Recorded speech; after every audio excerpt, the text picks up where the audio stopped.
kita tukar tayar 2 biji, nak letak depan ke belakang? Orang Cina tahu, korang mesti cakap letak belah depan, betul? Orang Cina faham kenapa korang cakap macam tu. Sebab biasa tayar depan memang yang cepat habis, geseran dia lagi banyak sebab kita corneringkan. Tetapi kalau kita cakap macam tu, memang salah. Kebanyakan orang akan cakap letak depan, ataupun kebanyakan kedai tayar pun akan suruh letak depan lah. Tetapi sebenarnya kalau kita ikut cara profesional, tayar baru sepatutnya letak dekat belakang, guys.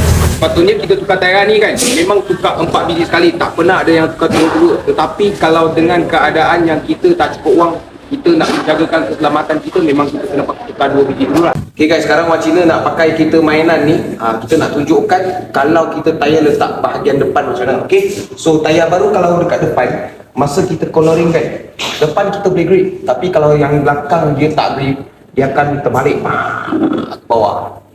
Tetapi kalau kita letak tayar baru dekat bahagian belakang, okey, depan kita pakai steering, so kita corner, kita boleh control. Kalau dia sengit sikit ke, dia buang sikit, kita boleh drift. Baik macam tu. Oh cuy. So tayar baru memanglah kena letak bahagian belakang, guys. Korang dah tahu ke?